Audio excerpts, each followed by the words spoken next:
हम सभी जानते हैं कि भारत का संविधान 26 जनवरी 1950 को लागू हुआ, इसलिए हम हर साल 26 जनवरी को गणतंत्र दिवस मनाते हैं। पर क्या आप जानते हैं कि भारत का संविधान बनकर कब तैयार हुआ था? जी हां, संविधान लागू भले ही 26 जनवरी 1950 को हुआ, पर 26 नवंबर 1949 को दुनिया का सबसे लंबा लिखित संविधान, भारत का संविधान बनकर तैयार हो गया था। पूरे 2 साल 11 महीने और 18 दिन तक चले लंबे विचार विमर्श और बहस के बाद 26 नवंबर का यह तथ्य, इस दिन का महत्व ज्यादातर भारतीय जानते नहीं थे या भूल गए थे। इसीलिए प्रधानमंत्री नरेंद्र मोदी ने साल 2015 से 26 नवंबर को संविधान दिवस मनाने की परंपरा शुरू की, ताकि आने वाली पीढ़ियां संविधान निर्माताओं को याद रखें, संविधान निर्माण में बाबा साहब भीमराव अंबेडकर के योगदान को याद रखें और संविधान के महत्व को जानें समझें। नमस्कार, मैं हूं अशोक श्रीवास्तव और आप देख रहे हैं डीडी दस्तावेज। और डीडी दस्तावेज में आज बात संविधान की होगी और साथ साथ आपको प्रसार भारती आर्काइव्स से संविधान बनने की कहानी भी दिखाएंगे और संविधान सभा में हुई बहस के कुछ बेहद अहम और दिलचस्प हिस्से आपको सुनवाएंगे। यानी आज डीडी दस्तावेज में आप बाबा साहब भीमराव अंबेडकर, डॉक्टर राजेंद्र प्रसाद और श्यामा प्रसाद मुखर्जी जैसे भारत के महान नायकों की आवाज भी सुनेंगे।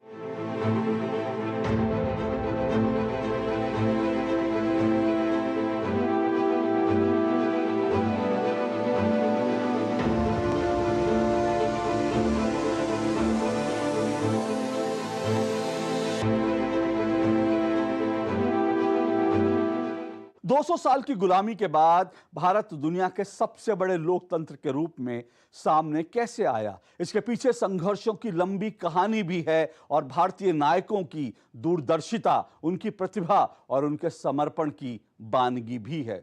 ब्रिटिश हुकूमत की गुलामी से मुक्ति के बाद देश में लोकतंत्र स्थापित करने के लिए एक संविधान की जरूरत पड़ी। यह संविधान कैसा होगा, इसे कौन बनाएगा, इस पर लंबा मंथन चला। तब संविधान सभा का गठन किया गया और इस संविधान सभा ने करीब 3 साल की कवायद के बाद इसे अंतिम रूप दिया। इस संविधान सभा में पहले 389 सदस्य थे, पर बंटवारे के बाद 299 रह गए, जिनमें से 229 चुने हुए थे और 70 मनोनीत सदस्य थे। संविधान सभा में 15 महिलाएं भी थीं। भारतीय संविधान बनने की पूरी कहानी क्या है, यह जानने के लिए आपको प्रसार भारती आर्काइव्स पर कई डॉक्यूमेंट्रीज मिलेंगी जो आप देख सकते हैं। ऐसी एक डॉक्यूमेंट्री का एक अंश देखिए। स्वतंत्रता संग्राम की एक बड़ी निष्पत्ति ये हुई कि हम एक स्वतंत्र, पूरी प्रभुता संपन्न गणराज्य स्थापित करने में सफल हुए। लोकराज, स्वराज उसकी कल्पना थी और उसके मूल में वयस्क मताधिकार, एक बड़ी निष्ठा की घोषणा की गई। This Constituent Assembly declares its firm and solemn resolve to proclaim India as an independent sovereign republic and to draw up for her future governance a constitution wherein all power and authority of the sovereign independent India, its constituent parts and organs of government are derived from the people. दुनिया के श्रेष्ठ संविधानों की विशेषताओं, प्राचीन भारतीय गणराज्यों की महान परंपराओं और लोकतंत्र को मूलाधार बनाकर डॉक्टर भीमराव अंबेडकर की अध्यक्षता में संविधान सभा ने 3 वर्ष की कड़ी मेहनत के बाद वर्तमान संविधान का निर्माण किया, जिसकी घोषणा संसद में 26 नवंबर 1949 को तत्कालीन प्रधानमंत्री जवाहरलाल नेहरू ने की थी। हमारे संविधान के बीज शब्द हैं लोकतंत्र, समता और न्याय। जिस समय हमारा देश स्वतंत्र हुआ था, जब हम गणराज्य की घोषणा हमने की थी, तब और भी कई देश स्वतंत्र हुए। उसके बाद में कई देश गणराज्य बने, किंतु वहां लोकशाही टिक नहीं पाई। हमारे यहाँ उस गणराज्य में एक स्थायित्व आया है, एक सौष्ठव आया है, एक खुले समाज की, खुली आंख के सपने की हमने रचना की है। और इस सब रचना में सारी जनता जनार्दन का, हमारे लोगों का, हमारी संस्कृति का एक बड़ा प्रभाव रहा है। भारतीय गणतंत्र के संविधान में केवल सरकार के तंत्र के ढांचे की ही व्यवस्था नहीं है, अपितु उसमें संविधान निर्माताओं की विचारधारा भी समाविष्ट है। व्यक्तिगत स्वतंत्रता, विधि शासन और उत्तरदायी सरकार इसके मूल तत्व हैं। भारतीय संविधान का भविष्य, इसकी प्रस्तावना मूल अधिकारों और निर्देशक सिद्धांतों में समाविष्ट विचारधारा के संरक्षण पर बहुत कुछ निर्भर करता है। सुप्रीम कोर्ट ने जैसा कॉन्स्टिट्यूशन इंटरप्रेट किया, दो चीज तो हो गए हैं कि अपना रूल ऑफ लॉ अपना कंट्री में एस्टैब्लिश हो गया है। लॉ एंड ऑर्डर का तो इंफ्रैक्शन होता है, लॉलेसनेस भी चलता है, पर बेसिक रूल ऑफ लॉ कि जे लॉ है, कॉन्स्टिट्यूशन है, that is binding on every person from class 4 employ to the prime minister upwards. न्याय और समता दो ऐसे तत्व हैं जो लोकतंत्र की रीढ़ हैं, जिसके लिए डॉक्टर राजेंद्र प्रसाद और डॉक्टर भीमराव अंबेडकर ने विशेष योगदान किया।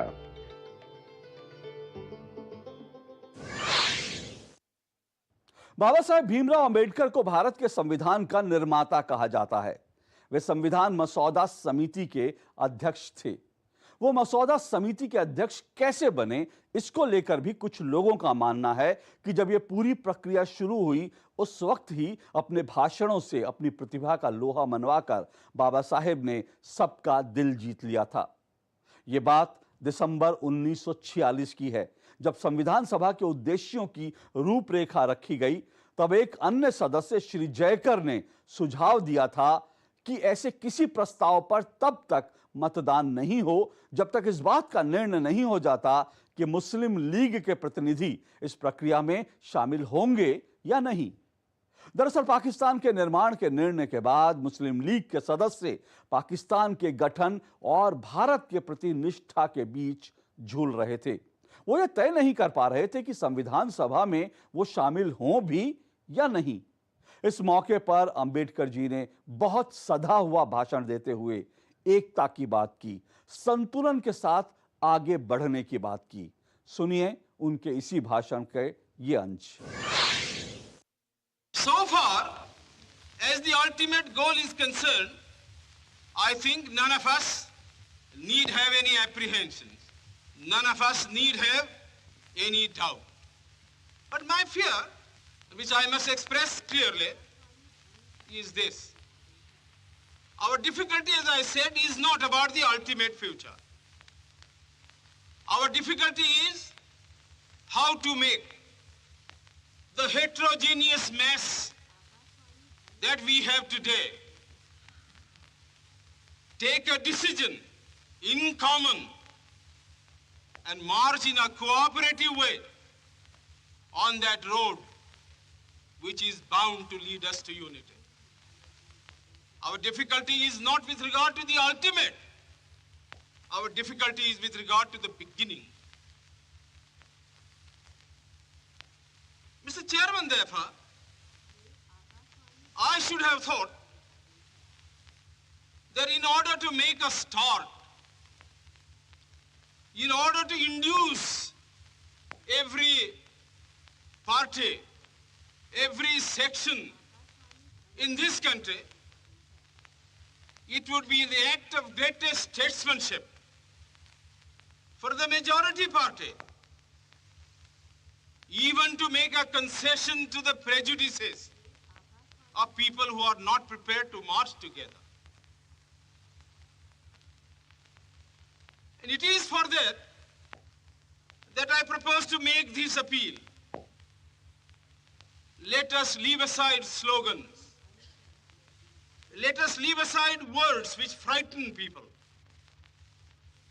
Let us even make concession to the prejudices of our opponents. Bring them in so that they may willingly join with us on marching upon that road which, as I said, if we walk long enough, must necessarily lead us to unity. स्वतंत्र भारत के पहले राष्ट्रपति doctor Rajendra Prasad ने 14 अगस्त 1947 को संविधान सभा में प्रस्ताव पर अपने धन्यवाद ज्ञापन में कहा कि विभाजन ने स्वतंत्रता की खुशी को फीका कर दिया है। इसके साथ ही डॉक्टर राजेंद्र प्रसाद ने यह उम्मीद भी जताई कि पाकिस्तान के रूप में जो प्रदेश भारत से अलग हो गए हैं, संभवतः उन्हें भारत की तरक्की और भारत राज्य के व्यवहार को देखकर एक बार फिर से यह महसूस हो कि भारत से मिलना ही लाभकारी होगा।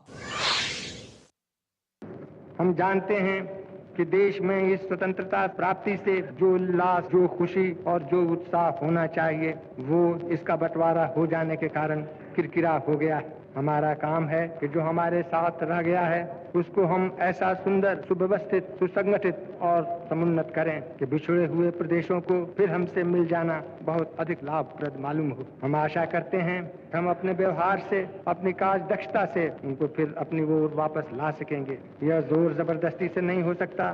जोर जबरदस्ती का कहीं भी अच्छा अंत नहीं होता। वो एक चक्कर है जिसका आदि अंत कहीं नहीं है। हम ये उद्देश्य अपने सद्व्यवहार से पूरा कर सकें। ऐसे लोग जो इस बंटवारे को पसंद नहीं करते पर जिनके घर बार उस पार में पड़ गए हैं, उनसे अनुरोध है कि वहाँ ही वो डटे रहें और जिस हिम्मत और उत्साह से उन्होंने स्वराज प्राप्ति में काम किया है उसी से अब भी काम लेते रहें। जो नया शासन और नई गवर्नमेंट वहाँ कायम हो रही है उसको हम अपना आशीर्वाद और शुभकामनाएं भेजते हैं और चाहते हैं कि वो अपने उस बड़े काम में जो आज शुरू करने जा रही है वो पूरी तरह कामयाब हुए। हमारा पूरा विश्वास है कि वो वहाँ के सभी रहने वालों के साथ बिना कोई फर्क किए इंसाफ और न्याय का बर्ताव करेगी। हमारी सहानुभूति तो वहाँ के सब लोगों के साथ है ही। अब हम चाहते हैं कि वो अपनी वफादारी और अपनी हिम्मत से अपनी जगह वहाँ हासिल और कायम कर लें।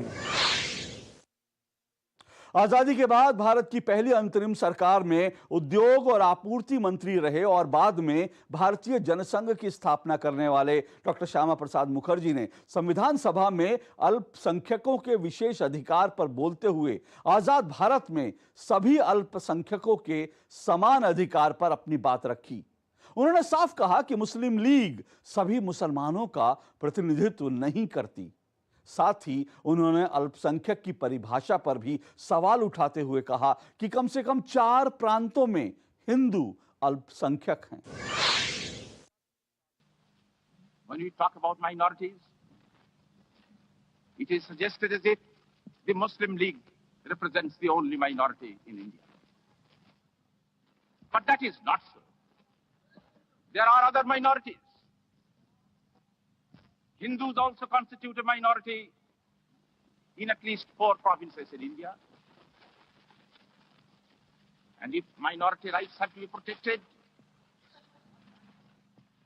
such rights must affect every minority, which may vary from province to province. Only last night, Lord Simon made this startling announcement that the Constituent Assembly sitting in Delhi consists of only caste Hindus. So many false statements have been uttered during the last few days in England that perhaps it is difficult to count them all together. But who are represented in this House today? There are Hindus. There are some Muslims too. At least there is one Muslim province which comes as representatives of a government which is functioning there in spite of the Muslim League. There are the representatives of the province of Assam, which is supposed to be a part and parcel of Mr. Jinnah's Pakistan to come. That province also is officially represented by the majority of the people of that province. You have the scheduled castes. All the members, scheduled caste members who have been elected to the Constituent Assembly are here. Even Dr. Ambedkar, who may not agree with us in all matters, is here present. And I take it, it will be possible for us to convert him or reconvert him and to get him to our side when we go on discussing questions of detail affecting the interests of the sections that he represents. There are other scheduled caste members also present here. The Sikhs are present here, all of them. The Anglo-Indians are present here. Indian Christians are present here. So how did it lie in the mouth of Lord Simon? Parsis also are present here. I'm glad. Last but not the least, Parsis also are present here. So, sir, how did it lie in the mouth of Lord Simon or of anybody else? Perfectly true. The Adivasis are here. My friend Mr. Jaipal Singh is here. He represents the Adivasis. Tribals also are here. In fact, everyone who has been elected, every element that has been elected to the Indian Constituent Assembly is here, barring the Muslim League. And the Muslim League represents a section, I take it, a large section, maybe a very large section of the Muslim community. But it is absolutely false to suggest that this Constituent Assembly consists only of one section of people, the caste Hindus, who have been born in this country only to oppress others and are now out to fashion something which will be disastrous to the interests of India. Shyama Prasad Mukherjee Bengal के नेता थे। उस समय मुस्लिम league की राजनीति से बंगाल का वातावरण दूषित हो गया था। ब्रिटिश हुकूमत ने सांप्रदायिक राजनीति को प्रोत्साहित करके विभाजन की आधारशिला रख दी थी। श्यामा बाबू ने बंगाल में इसके विरोध में संघर्ष किया था। इसलिए संविधान सभा में उन्होंने ब्रिटिश सरकार का जिक्र करते हुए दो टूक कहा कि भारतीय राजनीति में रिलीजन को अंग्रेज लाए, भारतीय नहीं, और अंग्रेजों को अब भारत के घरेलू मामलों में दखल देना बंद कर देना चाहिए। I would say, sir, that we should tell the British once for all that we want to remain friendly with you. You started your career in this country as traders. You came as suppliants, as supplicants before the great Mughal. You wanted to exploit the wealth of this country. Luck was in your favor. By forgery, force, and fraud, you succeeded in establishing, these are all matters of history, you succeeded in establishing your government in this country, not with the willing cooperation of the people of this land. You introduced separate electorate. You introduced religion into Indian politics. That was not done by Indians. You did it only to perpetuate your rule in this country. You have created vested interest in this country, which have become powerful enough now, and which cannot be destroyed. बाबा साहब भीमराव अंबेडकर ने जम्मू कश्मीर राज्य को विशेष दर्जा देने वाली भारतीय संविधान की धारा 370 का विरोध किया था, लेकिन उनकी इच्छाओं के खिलाफ इसे संविधान में शामिल किया गया। आइए सुनते हैं केंद्र और राज्यों के बीच विधायी और कार्यपालक शक्तियों के विभाजन पर भीमराव अंबेडकर के वो विचार जो उन्होंने संविधान सभा में चर्चा के दौरान डॉक्टर श्यामा प्रसाद मुखर्जी के सवाल को अहम बताते हुए व्यक्त किए थे। In the course of the debate that took place, there were two questions which were raised, which struck me so well that I took the trouble of taking them down on a note paper. The one question was, it was asked, I think, by my friend, the Prime Minister of Bihar, who spoke yesterday in this assembly. He said, how can this resolution prevent the League from coming into the Constituent Assembly? Today, my friend Dr. Shyam Prasad Mukherjee asked another question. Is this resolution inconsistent with the cabinet mission's proposal? Sir, I think they were very important questions. And they I think, ought to be answered. And answered categorically. I do maintain that this resolution, whether it is intended to bring about the result or not, whether it is the result of cold calculation or whether it is a mere matter of accident, is bound to have the result of keeping the Muslim League out. And I'll substantiate what I said. Sir, I invite your attention to paragraph 3 in the resolution, which I think is very significant and very important. Paragraph 3 envisages the future constitution of India. I do not know what is the intention of the mover of the resolution, but I take it that it is a sort of, after this resolution is passed, it will act as a sort of a directive to the Constituent Assembly to frame the Constitution in terms of paragraph 3 of the resolution. What does paragraph 3 speak of? Paragraph 3 says that in this country there shall be two different sets of polity. One at the bottom, the autonomous provinces or the states, or such other areas as care to join a united India. These autonomous units will have full powers. They will have also residuary powers.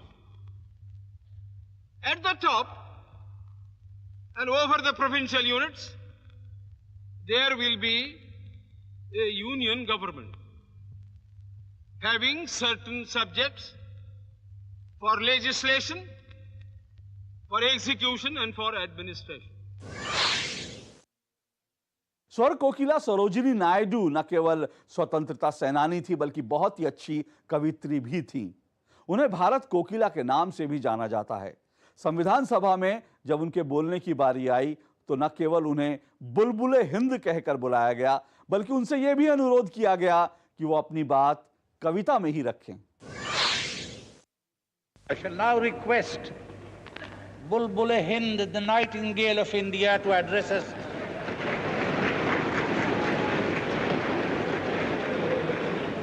Not in prose, but in poetry.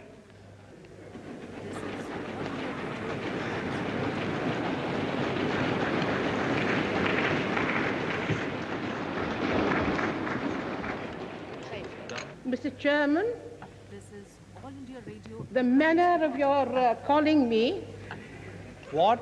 is not constitutional, it is poetic. Order, order, order. No reflections from the chair, please. It reminds me of some lines of a Kashmiri poet who said, Bulbul ko gul mubarak, gul ko chaman mubarak, rangeen tabiyaton ko range sukhan mubarak. Sarojini Naidu भारतीय राष्ट्रीय कांग्रेस की अध्यक्ष बनने वाली पहली भारतीय महिला थी और किसी भी भारतीय राज्य के राज्यपाल के रूप में नियुक्त होने वाली पहली महिला।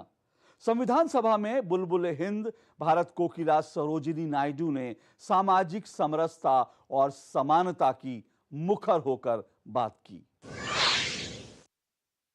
I am hoping and I believe I am right in hoping that my friend Dr. Ambedkar, who is a little bitter today for no reason that I can discern, will soon be one of the most emphatic supporters of this Constituent Assembly and all its purposes, and that through him his adherents of many millions will realize that their interests are as safe as the interests of more privileged people. I hope those that call themselves the original masters of the land, the tribal people, will realize that there is no distinction of caste, creed, ancient or modern status in this Constituent Assembly. I hope the smallest minority in this country, whether represented or unrepresented politically or by I don't know what the other things are by which they can be represented. I hope they will all realize that they have a jealous, stern, loving guardian of their interests who will not permit the most powerful in the land to infringe by a hair's breadth upon what is the birthright of equity and equal opportunity in this country. Bharat Ratna पुरुषोत्तम दास टंडन प्रखर स्वतंत्रता सेनानी और राजनेता थे। 1950 में वे कांग्रेस के अध्यक्ष भी रहे। हिंदी को राजभाषा और देवनागरी को राजलिपि बनाने के लिए उन्होंने अभियान चलाया, संघर्ष किया और आखिरकार सफल भी हुए। वंदे मातरम को राष्ट्रगीत स्वीकृत कराने के लिए भी उन्होंने ही अभियान चलाया था। उन्होंने संविधान सभा में अंग्रेजी अंकों का विरोध किया। संविधान सभा में अपनी बात रखते हुए उन्होंने कहा कि भारत एक ऐसा देश है जो वसुधैव कुटुंबकम की भावना में जीता है।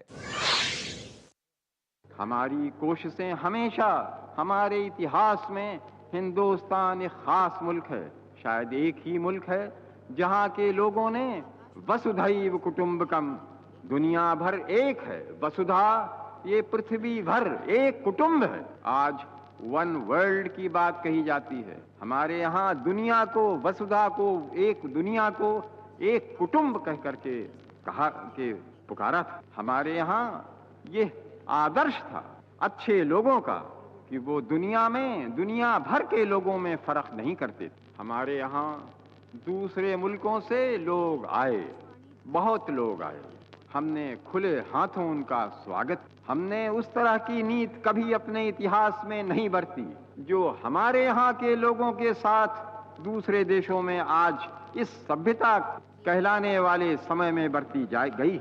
हमने इतिहास के पन्ने इसके साक्षी हैं।